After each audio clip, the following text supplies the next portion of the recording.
Johar, Namaskar, the viewers of Jharkhand Vidhan Sabha TV. We welcome you all, and today we have a very special guest with us. He has come all the way from UK.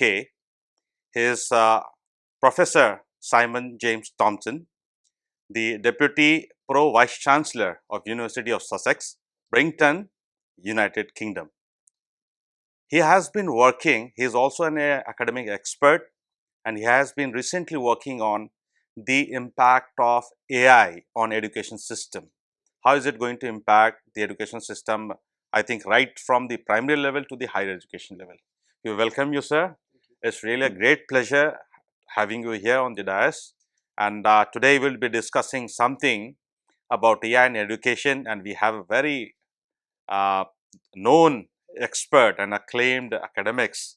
So, on behalf of Vidhan Sabha TV, the speaker, Shri Ravindranath Mahtoji, Honorable Speaker, we welcome you again. So, Simon, I hope you have been into, this is the first time you are visiting Jharkhand. So, having two lectures today and a day before, a kind of meeting we had.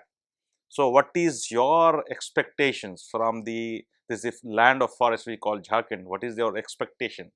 Thank you very much. Well, I think first of all, thank you very much for inviting me to speak to you today, and thank you for calling me an expert in AI. I think that's very hard to claim because things change so quickly. But I think my expertise comes in thinking about pedagogy and about how we teach, how we use some of these tools. So hopefully, I'll be able to talk a little bit about that.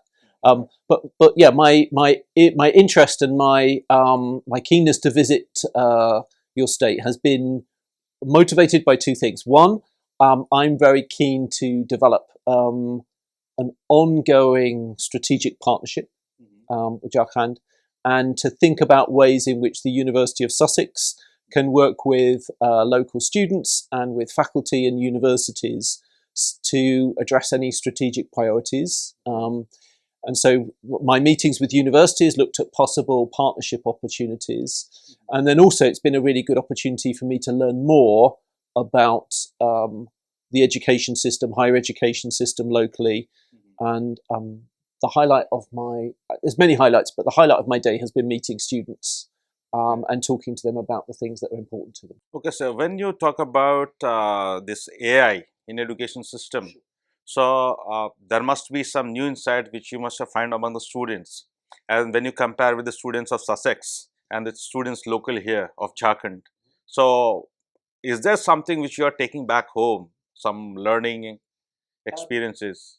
Yeah, I suppose that what strikes me as important in both contexts is that the students are often more experts in how to make use of new technologies, and always have been. So that's not new. But I suppose what strikes me is the rate of change that's taking place, and how students are exposed to this new technology. And so as educators, I think it's really important that we provide as much structure and are really transparent about what our expectations might be around AI. If something can be used, then we should be clear about how it could be used and why it could be used. And if we don't think it should be used in the preparation of an assignment or an exercise, then we also need to be transparent and clear about how it shouldn't be used. Okay, so coming to that, I am picking you from what you just spoke about, preparing of assignments. So now in our universities, we are coming across the student fraternity. Suppose being a teacher myself, you are also a teacher yourself, so we give an assignment. So now we are seeing that the students are very handy in preparing something quickly within minutes. So is there a check on it? Are we going to find some way out solution to it? Because in India, especially in Jharkhand, for the local students, for the teachers also, to check the plagiarism is very difficult. So what is a way out for that? So some of the learning platforms we use in order to upload assignments have different checks that can do to see, particularly around plagiarism, but it's challenged with the use of AI.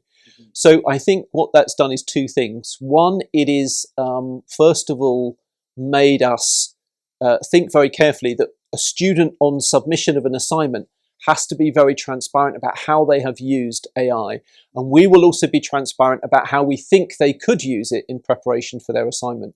So we might say, you might use this for the research, or we might use this for you to summarize your ideas, or you might use this in order to quality check your writing. So we would be very clear about what they could do. And then the student will have to declare on an assignment how they have used it, and also signpost where they have used it. So we're getting them to be reflective about how they're using it. And then more importantly, more significantly, it is forcing us to rethink what assignments might look like. So looking for different modes of assessment, which are, so the traditional essay, which still has value in the academic structures of our university, but equally to look at other types of assessment, oral presentations, or combining an essay with a defense of that essay to explain the ideas behind it. But Simon, I being a notorious student of yours, if I don't declare what I have borrowed from AI, how much I have used the sources from AI, the content also, is there a way for you to check out? So that is one of the reasons why we're bringing in more Viva-like experiences. Some of them are built into the assessment process, but some of them can also be used if there is a suspicion that AI has been used in order to not just inform the assignment, but write it in its entirety in the short period that you mentioned. Then we might use a Viva in it in order to explore the ideas behind it. And a student should be able to defend and explain how they have reached those conclusions. And as we know, if anyone is using it, that it is a fantastic tool, but it can also quite obviously create opportunities for hallucination and for errors that are quick to point out. So that's useful in that respect. But also we have that opportunity to recognize how someone has performed orally, how someone has performed under controlled conditions, and so you have a kind of benchmark across different assignments. But what we want to really try and do is not to kind of pretend that it's not happening. We have to embrace the fact that AI is here and it will be here to stay. So we have to be very clear about what expectations are. And I think when you're not clear about expectations, that's when you open up to the challenges that you've got. Okay. So Simon, see, I think we are of the age, we have seen the students pre-AI, when AI was not around, right? So at times we can make out a student's performance, if they're coming with the plagiarism or not. But do you think the AI has been a very handy tool? It's not only gathering informations, but it gives you new ideas. But again, when the data scientists, when they talk about AI, it is that it cannot generate thoughts of its own. I think I am correct, right? So, but then it gives you a way out for newer ideas. So how helpful it has been into pedagogy? So I think that what I found it useful in my own teaching is often in terms of constructing opposing arguments. So historically, I always get my students to kind of present an argument either for or against a particular position. And what we've been able to use AI to do is for them to choose the position and then argue against AI. So they create their own opponent in discussion, and then I have used that to flip that over. And what I found that really useful is that you can do much more, much quickly, allowing you to explore the ideas together in discussion. Whereas time might have been spent doing lots of the preparatory work, now they can build off the ideas that are generated. Professor, I would like to know, when we talk about AI and this Jharkhand being a tribal state, so the tribals usually, since we already had a dialogue on anthropology and the work that is happening around tribals, the tribals are usually communities that are still dependent on oral tradition. So they don't have much of written document.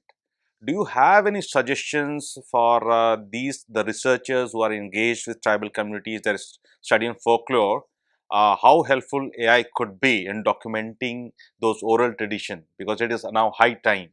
Yeah, thank you. So I think one of the opportunities with AI, particularly around life history or life story, is the ability to archive again in a quicker way, and to also then to make cross comparison between different stories or different accounts in a way that is so much quicker and can also be more thorough and more accessible to many more people than before.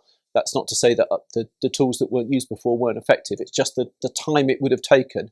Whereas this is a really good opportunity to build up an archive very quickly and also then analyze that archive for kind of common themes or arguments.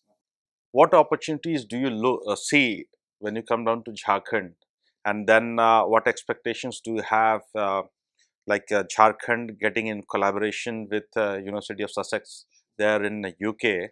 So do you have any expectations or any proposals, which I think since this Vidhan Sabha TV, they itself, all the legislative assembly people, the members, honorable members will be watching. So do you have any proposal and suggestions for them to how we can, bridge and come together to work for something much better? So one area is to try and ensure that Sussex is able to support students who may have a scholarship to do a postgraduate course. And we've been talking very much around how we might support them in advance of beginning a master's program. So to look at opportunities for what we call pre-sessional English, to strengthen and to ensure that when students come onto that program, they can be successful and they can make progress quickly. So one of the areas we're looking at is the possibility of developing a kind of bespoke pre-sessional support for scholars who might come to Sussex. The other is to look at the possibility of developing some capacity building for civil servants, local administrators. The University of Sussex has kind of really good strengths. It has the Institute for Development Studies, it has SPRU looking at science and technology, it has the School for Global Studies, and lots of other interdisciplinary units. And so the idea is to think about creating a bespoke program that allows fellows who would come to the university to develop new ideas, bring their knowledge, and also be supported with research, so that when they would return to their professional roles, they would be coming with some new ideas, new knowledge, but also thinking about how that might have impact in their everyday work. Oh, this is great. This is great. Professor, when you talk about giving a capacity building training and the pre-training English training speaking courses for the upcoming students, so when you talk about these administrators and students, I think the University of Sussex has a very rich uh, array of alumni. Can you just speak briefly upon one or two whom you consider that they did something in field of administration? I think if you are sharing something, the alumni of University of Sussex who did really well. Yes. So we're very lucky to have about 200,000 alumni, and every year I attend our graduation ceremony, and we have alumni who often are recognised with honorary degrees. So every year I'm kind of struck by leaders in their field. They may be in education, they may be in entertainment, they may be in politics. Very recently, one of our alumni, Noel Tata, who will be familiar to listeners and viewers in India, had an honorary doctorate and was an alumni of Sussex. And we have had journalists, Clive Myrie, who's an international journalist, again another alumni of Sussex, had an honorary doctorate 2 years ago, and has come back to Sussex to talk to students about being in some of the most important moments of our history and documenting that work. And astronauts, but also I also want to emphasize that 200,000 alumni, some of them are famous and we recognize them with our honorary doctorates and celebrate them, but I also want to recognize that we have any one of our alumni often goes on to make a difference in the world, whether that's being a teacher, a social worker, local politician, architect, engineer. They may not have that recognition, but they have gone on to make a big difference in their community. Oh, that was good to know. Professor Simon, since we are this TV, would be the podcast of this interview might be watched by all the honorable members of Legislative Assembly. Uh, do you expect anything, any kind of hand holding for the students, or for to again, I'm rephrasing the question which I already asked. So is there any expectations from you as well? For you already told what University of Sussex plans to do with Jharkhand government, right? But do you have any other expectation for the government? You want some kind of help or some kind of support? Well, I suppose that the university has a really strong reputation for development studies. It is number one in the world, and has been for 9 years in a row in the QS World Rankings. And I suppose that has often led to different governments, charities, non-governmental organisations to approach Sussex with particular projects or problems. So, Sussex, I'm here because I can see a great opportunity to work locally and to work with universities, but equally we're very responsive to proposals that might come from state governments, local governments, politicians, ideas, things, problems, challenges that we want some support with. So always very receptive to those opportunities. Thank you. So we are coming to the end of our interview, and again I'll just ask you to imagine a science fiction movie, so where the humans are being replaced by robots. So my question is AI going to replace the human? Well, I can't talk about anything other. My specialism is education, so I'm often asked this about whether AI is going to replace the teacher, and I do not believe that is going to happen, because this idea of education where it is just transmissive of knowledge, yes, you could do that, and you can do that already. There are some fantastic academics globally who freely share their knowledge on YouTube or other open access platforms. But what AI can't do yet is that relational role that an educator brings. So I remember the people that educated me, not for what they taught me, but for how they taught me and how they made me feel. So I feel optimistic that I won't be replaced. We won't be replaced. We won't be replaced. That's a relief.